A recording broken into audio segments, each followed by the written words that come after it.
G'day viewers, and welcome to Introduction to Computer Networks. I'm Wed Apr, and I'll be your host for many of these video segments. In this first segment, we're going to talk about the goals and motivation for the course.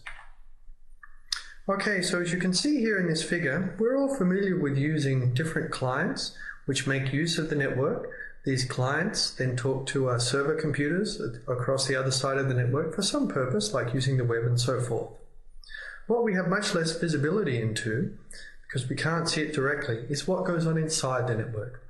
Well, that's precisely the focus of this course. Now, there are roughly 3 different kinds of courses you might think of as networking courses.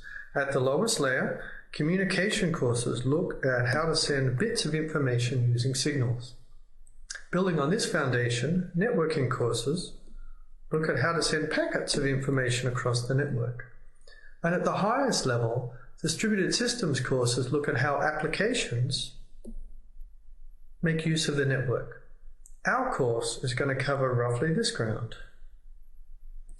which is to say we'll provide you with a classic networking course, but we'll also cover a little bit of communications and a little bit about how apps use the network, so you can see how all of these pieces fit together. We have 2 main goals for you in this course. The first goal is for you to learn how the internet works. When you do that, you'll gain a deep appreciation of, for instance, what actually happens when you do something like simply use the web browser to look at a web page. There's a surprising amount of machinery which lies behind that simple application. Similarly, I expect many of you have heard of acronyms like TCP/IP, the DNS, HTTP, NAT, VPNs, 802.11, and so on and so forth.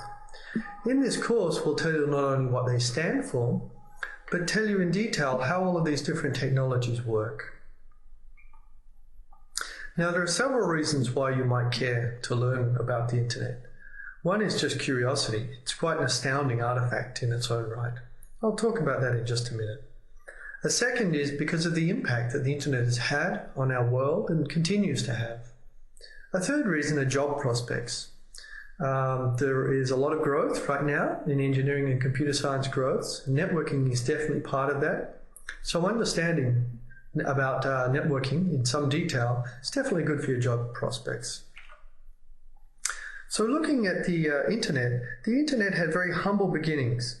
It began as this small experimental network called the ARPANET around the beginning of 1970. This figure shows the evolution of the network topology, starting from a very modest 4 nodes in 1969, and then progressing as the topology becomes a little more complicated and nodes are added to this diagram. Here's a picture of the internet as it exists today, or around 2005. The internet has become an everyday institution. It's used at work, at home, on the go. We don't actually know what the topology of the internet looks like anymore. This picture is just a visualization using some of the best available data describing the internet. And it looks more like a star chart than any kind of network topology.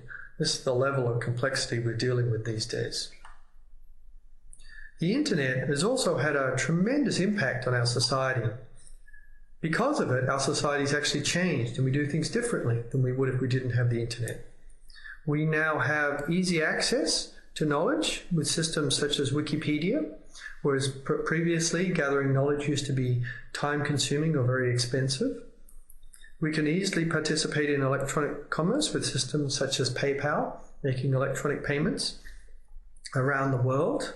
Even the way we meet people and stay in touch has changed with online dating services, as well as, of course, social networks to stay in touch with people. Different kinds of internet systems permit us to have discussions without censorship, systems such as Tor, even across international borders. And I guess that we could also add something like Coursera to this list, because the internet is changing the way we go about educating people in a pretty significant way. It's not just our society, but the internet has also had a tremendous impact on the economics of the world. It's really been an engine of economic growth.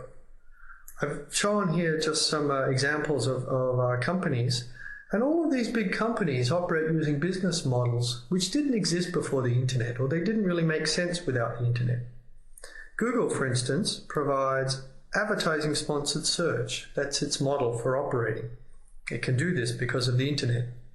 Amazon is an online store, but it also operates by providing a long tail of inventory, something which isn't readily possible in a physical store.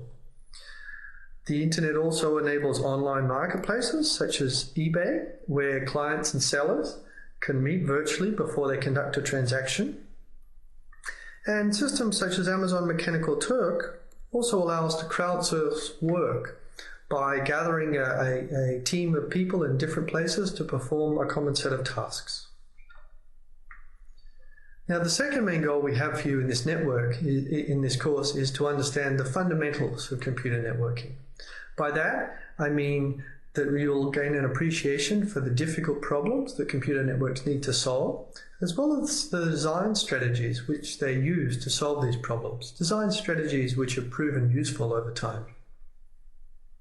There are several reasons why you might care about learning the fundamentals. It's probably more difficult for you to see why you should care about learning the fundamentals of computer networking compared to simply finding out about the internet. But we believe that the fundamentals are valuable.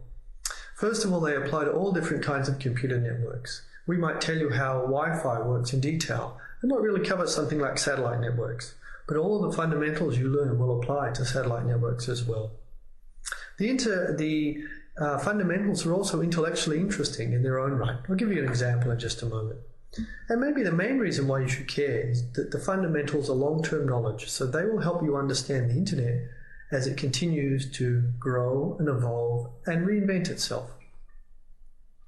Okay, here's an example of some of the fundamentals just to talk about the intellectual interest. One of the key problems in networking is reliability. A network needs to be able to deliver information reliably so that when you send a message to your bank, the message is delivered and it's the right message. It's not acceptable for the message to be garbled as it goes across the network so that your bank gets the wrong instructions. And it's also not acceptable for failures in the internet to unnecessarily delay your actions. Some parts of the internet will be may fail. In fact, some of them must be failed right now. Yet we expect the rest of the internet to continue operating. So how are we going to provide reliability given that parts will fail and messages will be corrupted? This is actually a very difficult problem because any machinery we add to provide reliability may itself fail. So you can see the quandary there. Well, fortunately, different solutions for reliability have been developed over time, and in particular we'll cover codes for error detection and error correction, which can help work out if there have been errors in messages and sometimes correct them. We'll also study routing techniques, which will identify failed regions and route around them if a path exists through working components. This table just shows you some of the key problems and different solutions that we'll cover during the course. I've talked a little bit about reliability, but that's not the only difficult problem or key problem in computer networking. There are also many problems to do with the growth and evolution of the network. Imagine designing a network that you want to allow to support applications you haven't thought of yet, and you also want it to allow it to grow by 6 or 9 or 12 orders of magnitude. That's quite a formidable problem. Imagine all of the bandwidth in the network and working out how we allocate that bandwidth and other resources to different users. The users who are using the network are always changing over time as people start or stop watching movies or surf the web and so forth. So it's very much a moving target. And finally, it's actually very difficult to design networks which are very open and easy to use for many purposes, which is key for innovation, but at the same time are hard to abuse, are secure in that sense. So we'll see some interesting problems there and solutions. All of the section numbers on the right here, they describe sections in your textbook where some of this material is covered. And so you'll see these sort of references coming up throughout all of the slides. If you're reading along, you can peek at some of those sections, although this table covers much of our book, so we'll have some more specific references later on. Okay, now one of the most important reasons to care about fundamentals is because they represent long-term knowledge, and that's important as the internet is being reinvented. We tend to think of the internet as it exists today, but actually it's constantly changing and being reinvented. It's grown tremendously over time, and technology trends have also changed. That's driven upheavals in the way we use the internet and hence the design of the internet. The upshot is that today's internet is different than yesterday's, and tomorrow's internet will be different again. This process of evolution is very much continuing. But the fundamentals remain the same, and they will help you understand the internet of tomorrow. Let me just give you a sense of some of that. This graph on the right shows the growth of the size of the internet in terms of the number of hosts. And you can see that it grew over a couple of decades from, less than 1 million hosts in the very early 90s to more than 1 billion hosts today.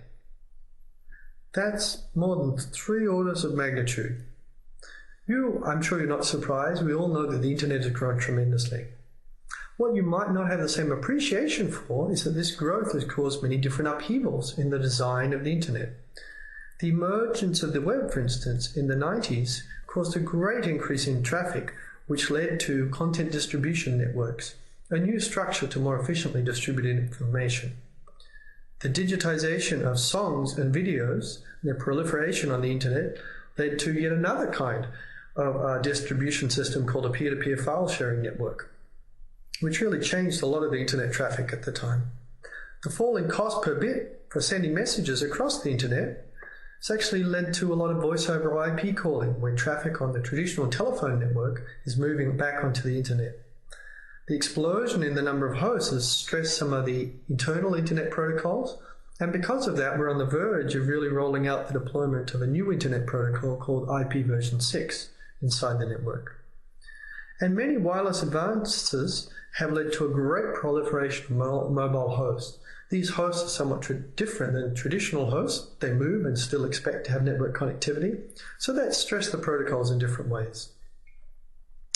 And finally, just to wrap up, I'll tell you one thing which is not a course goal, and that's to provide you with IT job skills, such as skills to configure a Cisco router, a la Cisco certifications.